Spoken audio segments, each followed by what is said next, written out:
I don't think we'll ever be the same as a nation from what we've learned from Alabama and Florida being squished together by Barack Obama to create Floribama. The cultural gale force winds of Hurricane Katrina, complete with Astrodome-like debauchery.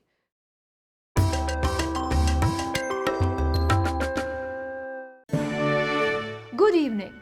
I'm Dr. Zora Alam and welcome to American Legacy, the most important documentary series in the world. In our 175th year, we examine the films and TV shows that defined American culture, and we ask hard-hitting questions like why? And was that really necessary? And you really said that? And so on. Our next documentary takes us to a house on the Gulf Coast where 6 strangers move in together. What could possibly go wrong, you might ask? Well, director Shirley Knott, former reality TV producer, has some surprises in store for you. Come, find out what lies behind the reality curtain.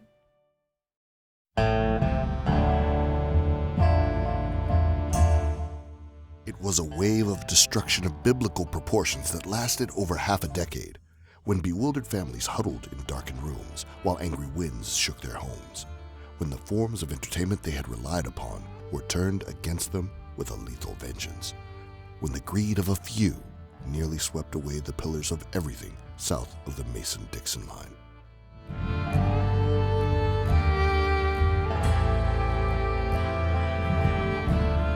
The year was 2017, and the place was Panama City, a modest town on Florida's Gulf Coast. But this quiet city faced more havoc than hurricanes, alligators, and Mickey Mouse combined as they collided with the reality show Floribama Shore. The wake of destruction that happens when they collide, it's like a tectonic plate just rubbing against each other, and then all of a sudden the pressure just cracks. And that's what happens with Floribama. You have men and women rubbing against each other and until they just break.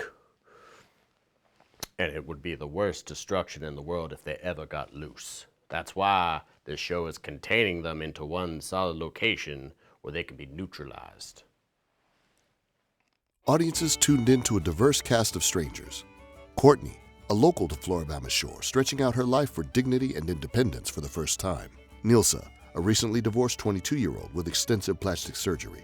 Cody, a confidant and provocateur to many in the house, and some other people we didn't have time to fit into these producer-manufactured storylines. Many of the cast gravitated around Jeremiah, a muscular 22-year-old who gained his education from being homeschooled. Jeremiah being homeschooled was so awesome. Would anyone ever sleep with Jeremiah, even though he's beautiful?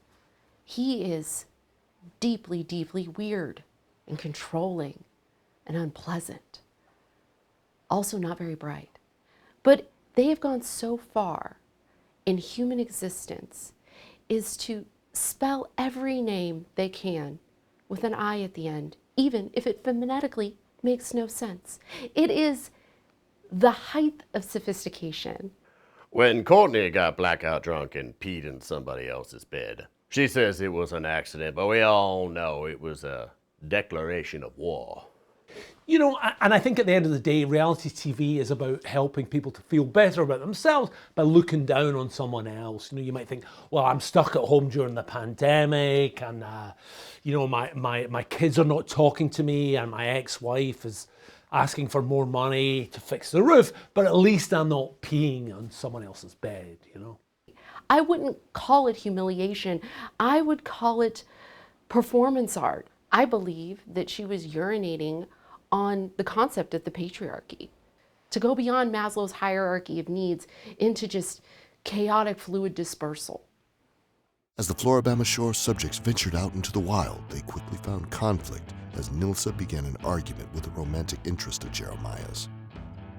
12% more of reality TV viewers believe that being mean gets you more than being nice.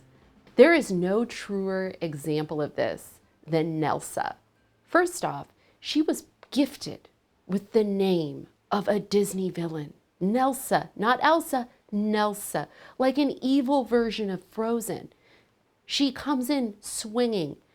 She doesn't have to pee to establish her territory. She does it with her attitude. And so everybody's freaking out about Kayla Joe. Everyone freaks out about the fact that she's a witch, she's a Wiccan. Wicca is a person that practices Wicca chair magic. Here you get to see these women empowering themselves by beating up other women who perhaps think this is a compliment. Maybe she's never seen The Sopranos. Maybe she just doesn't understand what her hands are doing. I still don't understand why everybody was hating on Kayla Joe. There was no reason to hate on Kayla Joe. She's nice, she's pretty, she's blonde, both kidneys. Talking about community, and specifically family in this show, is very important. You know, they've developed what one could call a kin group, which throughout history, throughout cultures, has been extremely important for a sense of identity, especially if you have been estranged from your family yourself. So I believe what they demonstrate as they are accosting people as a group is that this isn't just a mob going after an actual witch to burn, but it is people coming together. It is their trust fall into each other's arms and onto the ground where they could punch strangers. However, when the Floribama Shore kin group returned to the house, they quickly devolved into heated battles, pitting the men against the women. Reality TV shows have always relied on the staple of men versus women, the battle of the sexes, if you will. Reality TV combines the two greatest things of entertainment, battles and sexes.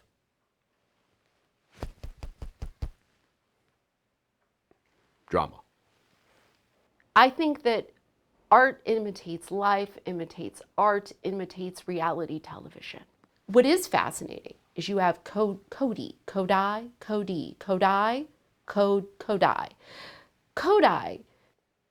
And reality TV is founded on the bodies of dead people who have tried to have sex. Okay, so 68% of people who watch reality TV think that women are supposed to be catty and competitive. And 100% of me agrees with that statistic. I think it's a smart statistic. It makes sense. And you know, you see on all these shows, all the women are catty. It's built into it. So if your perception of TV and the world is coming from reality TV, then you're right. Women are catty, and none of them seem to work. I don't understand this. No one in reality TV shows works. I think that they are assigning a gender to gossip, mostly because, I mean, a knitting circle, hen pecking. We love to assign gender to gossip, but what we understand through the dynamics of Jeremiah, Gus, Kodai, is that they are able to gossip and stir up trouble. When they went out for Dollar Draft Beer Night, they got to interact with the locals of the Floribamas. You know, when a community is down on its luck and, you know, having hard times, nothing makes them feel better than picking on another community, a smaller community. Well, you know, and then it just trickles down, you know, this community picks on this community, and then this community gets burned down and burns down this community, and so forth, until it just winds up in the Middle East. And before they were fighting, but now they are united. Their hands are held together. They are a unit. They have their own Maginot line of protection against this entire family. They also got a clean getaway. Now that is teamwork. That is girl boss energy. That is female empowerment. Those are women who not just run with the wolves, they eat the wolves. Oh, and sometimes you look through the keyhole and it can feel a little bit prurient. You know, I'm watching some 18-year-old who's the same age as my daughter peeing on a bed, or some kind of awkward sexual fumbling going on with a bunch of people within earshot, and maybe I'm there with my kids and they're saying, Dad, why do we have to watch this? And I say, well, I've got to do an interview about this tomorrow, so You know, you can always go up to your room and play Fortnite if you don't want to watch it, you know? You know, there was this charming moment between Nilsa and Candace when they were having dinner, and they were musing about how they went 24 hours without having a fight. That makes for boring television. You should just, lock the doors and keep them trapped inside a small room and drop a couple of scorpions in there and take away their sandals, like the boo box in Hook. However, the cooperative tranquility was short-lived when another fight broke out over Nilsa discovering Jeremiah had made a DiGiorno pizza without her. Wait, seriously? The second she sees the pizza, she's like, "What? There's pizza in here? It was my pizza. I made it fresh from the DiGiorno box." And she's so offended because she makes the best DiGiorno pizza box food.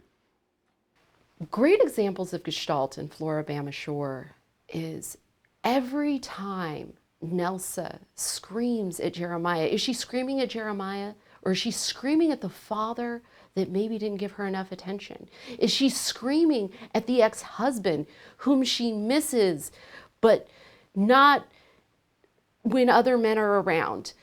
Who is she screaming at? Is she screaming at the other women in the house for living their authentic truths without a fake posterior? Who is she screaming at? That is a perfect expression of a Gestalt. I believe psychology professors should make their students watch this by force if necessary to understand how to execute the technique properly. I've been told that in a lot of these reality shows, the participants are told you cannot talk about anything outside of the house. You can't talk about a movie you've seen. You can't talk about a book you've read. It forces the drama to sort of feed on itself, you know. It becomes almost cult-like, you know, in that environment where you can't get away. It's a little bit like being at home in Scotland as a child, and, you know, it's Easter and you've just been to Mass, and then you've got to go back to Mass again in the evening, and you're not allowed to turn the TV on because the priest is coming to visit, you know. It just gets a little too much, you know. Our group of intoxicated 22-year-olds raged in the streets, fighting night after night, until they were finally united again upon learning of the news that Cody's grandparent had passed away. While he had to grieve with his family, his kin group welcomed him back with an unexpected surprise. So Cody comes back at the end of the episode, and to cheer him up, Nilsa and Amy flash their, And I am thrilled. I'm thrilled we get to all emulate this in our lives. Who amongst us has thought, I don't need this casserole, I'd rather see a rack. Not a rack of lamb, a rack of woman and love. And Kodai got that. Kodai, while being a deeply asexual person, still understands the feminine aesthetic and its beauty. While I don't think he would know if he should water a plant or put flowers in a vase after his nana died, he might know that while these breasts may sag like the flower, they may wilt, however, they are forever. He gets to keep it in his mind. It might not have moved his member, but it definitely moved his heart. These reality shows are time capsules, a window into the past, about who we are as a country. So when you see a bar fight, or an exposed breast, or someone peeing in the bed, this is America. And we want our children and our children's children to be able to see these shows and learn about who they are and where they came from as a nation. Because we're making these shows not just for entertainment, but for education. And it makes my job as a professor a lot easier when I'm hungover in the morning and I just want to put on a video so I could curl up underneath my desk and take a nap.